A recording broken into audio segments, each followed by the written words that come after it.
everyone, Steve the Amateur Historian here. How you all doing? I have a video here that I mostly did for fun.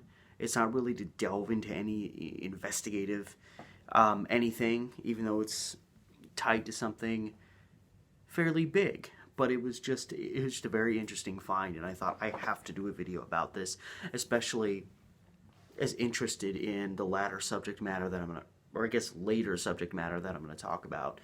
And I have to give credit to another YouTube channel. I can't give it now because it will give away details later on, so I'll try to remember to give credit at the end of the film.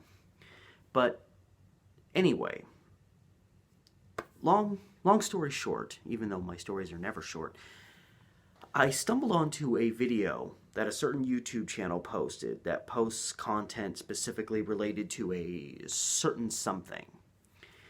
And the video that they posted was a full-length film from 1965 called Hot-Blooded Woman. IMDb says it's a 75-minute movie. The version I saw was 69 minutes. Not a big deal, just saying. It was not the director's cut.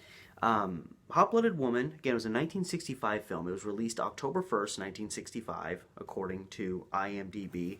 I took down some notes just so I'd be able to give you the full background on this film, because you might be hearing me discuss it and be like, what is this? What is so interesting about this random film? Hot-Blooded Woman, got a 4.6 on IMDb.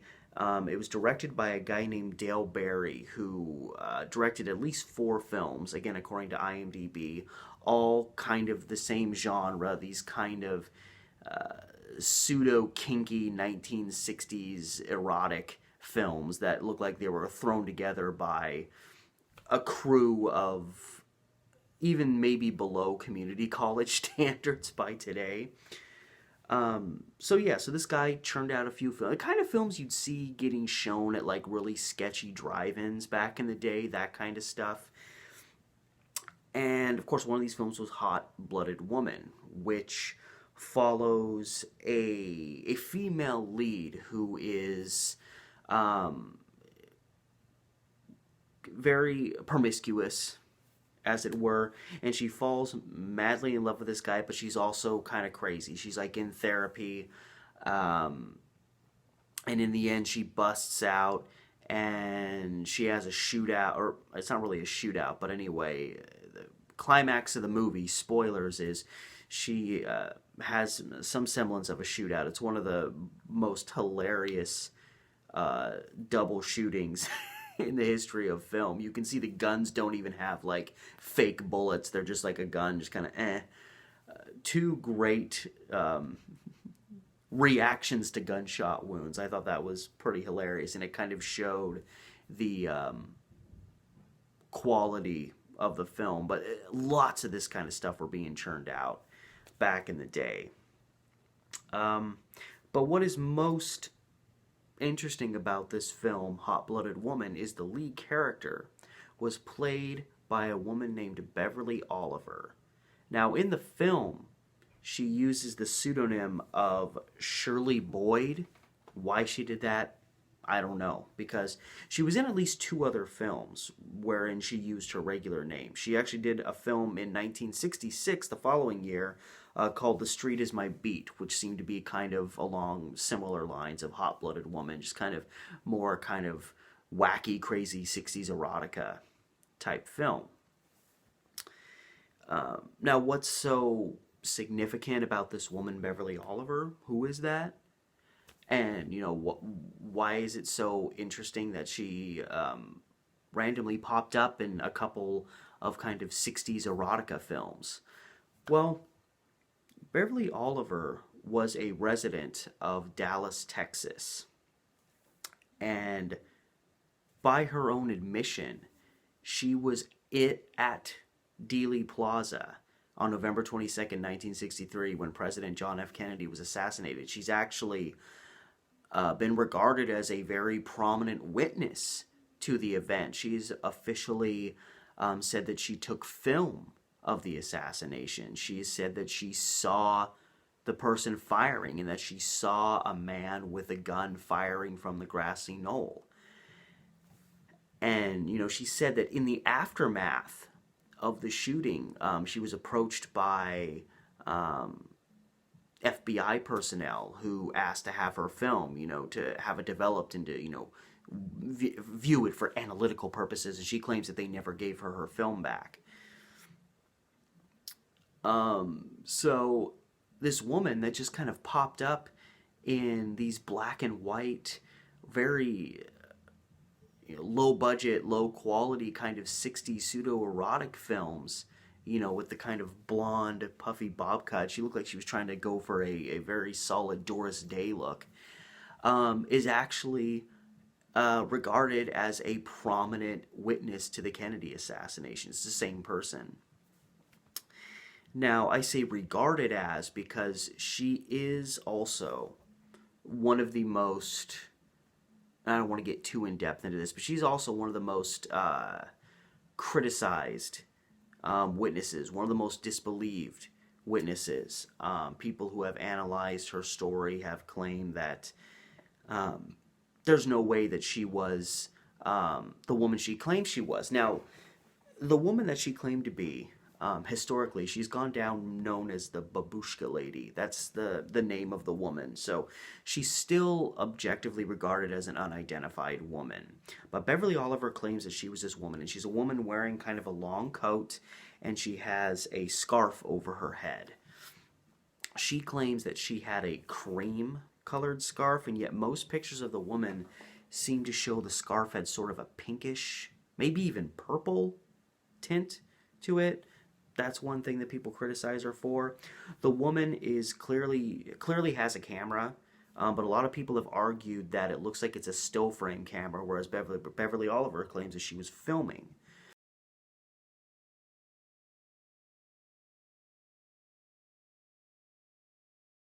And she shows up in a bunch of films. She shows up most prominently in a film taken by Orville Nix, who was filming President Kennedy from his left, which means he was filming towards the grassy knoll. And the Babushka Lady shows up there. She also shows up in the famous Zapruder film. She's actually standing almost directly behind eyewitness Charles Brem, which is interesting for anyone trying to take pictures or film the assassination. There weren't a lot of people standing in this area, and why this woman was standing directly behind another man when there was literally a bunch of space off to the side is bewildering, but it doesn't change the fact that this person was there with a camera, obviously trying to get footage, and she would have still had a pretty clear view with the camera of President Kennedy when he was actually, or at least when the headshot occurred. But beyond that, there's photographs taken that purportedly show this Babushka woman with this crowd rushing across the street. They were all running towards the grassy knoll. And the woman shown in here, which people claim is the same Babushka Lady, is clearly a woman that was considerably older than Beverly Oliver. According to, again, IMDb, Beverly Oliver was born in 1946, which would make her only like 17 years old when the Kennedy assassination happened. It was 1963, but the woman that you see running across the street, you can see her face. You can tell that she's likely a middle-aged woman, probably 50, 60 years old. Clearly not the same person. And Beverly Oliver, I think later on, said she didn't run across the street and up the grassy knoll with people, but she did go across the street.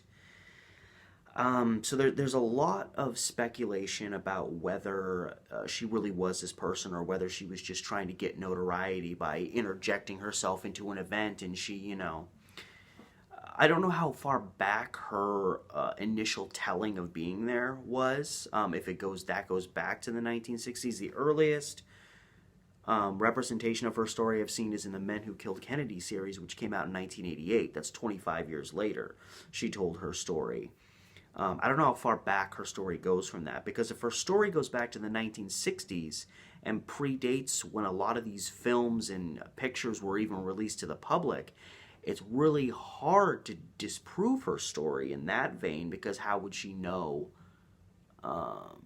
she wouldn't know that there was another woman there and that she could say, oh, I was that person, because she wouldn't have had the evidence to see at the time. So again, I don't know when her story originated, but she has been the subject of a lot of scrutiny, and there's a lot of debate over whether she could have been this person or not. And it does seem, even in the pictures and film that show her from behind, she seems to be posing in a way that, to me at least, looks like the posture of an older woman. Again, that's not certainly scientific. This proves it by any means. But Beverly Oliver also worked, I believe, at the Colony Club, which was a dance, nightclub. That was one of the clubs that was run by Jack Ruby. Now, Jack Ruby is the guy that iconically on national television, 2 days after President Kennedy was shot, gunned down Lee Harvey Oswald, the accused assassin. He wasn't, for the record. Gunned him down in the basement of the Dallas police station, surrounded by press and police officers. He just leaped forward and shot Oswald dead. Beverly Oliver worked for this guy. She was a dancer at his club. And she even claimed that not too long before the assassination that Jack Ruby introduced her to a man that he said was his friend named Lee, and she claimed that this man was definitely Lee Harvey Oswald. So she's even claiming to have met Lee Harvey Oswald before the assassination, and that him and Jack Ruby knew each other. Now, pretty much, if people are going to question whether she was the Babushka Lady, they're going to question all these other elements of her story. But it's very interesting, and she's still, I've seen videos on YouTube from just, the last 4 or 5 years. And if Beverly Oliver is still alive, she would be 70, almost 74 now. And I've still, I've found videos from 2015, 2016 of her still going to gatherings and, telling her side of what she experienced. It's very,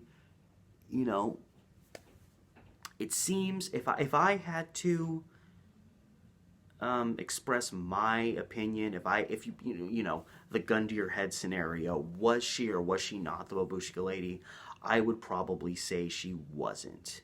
Now that, at the same time, like, when she says she worked at the Colony Club, like, that's known, that's definitive. She's not being deceptive about that. So whether Jack Ruby introduced her to Lee Harvey Oswald, showing that the guy that killed Oswald knew him ahead of time, which there's a lot of evidence that shows Jack Ruby and Oswald knew each other beforehand. It's not even really a debate anymore. So whether all that really happened is harder to say. There's no video or photographic evidence of that, so we don't know whether she's telling the truth or not. It'd be great if there was, because it would provide irrefutable proof of them knowing each other. But as far as her being the Babushka Lady, I don't think it's her. Was she there on November 22nd? Maybe she was, maybe she wasn't.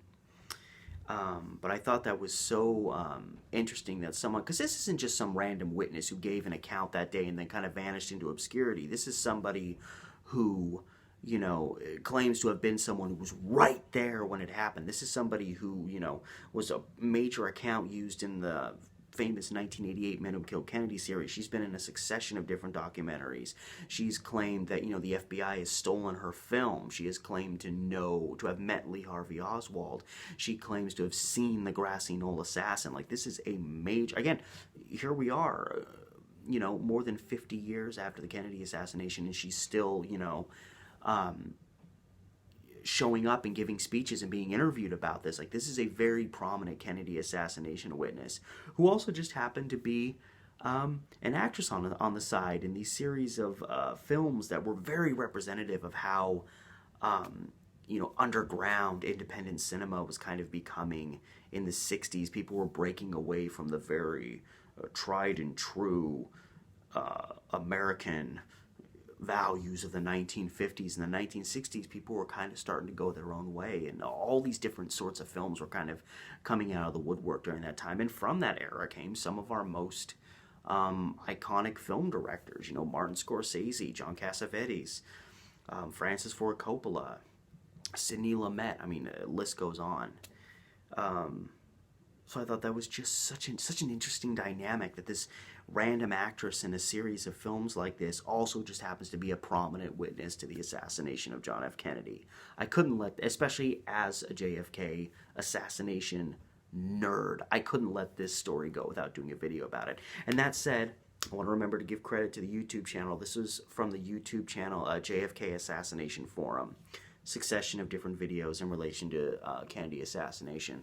I don't know if they still have a website, but when I started researching for my JFK book that I wrote like 13 years ago, there was the JFK Assassination Forum was one of those websites that I went to get a lot of information and passages about different people and different events and so on and so forth. So their YouTube channel, they posted, you can go there and watch it if you want to, they posted at least the 69-minute version of Hot Blooded Woman, and the main character with the, you know, platinum blonde hair is Beverly Oliver, JFK assassination witness.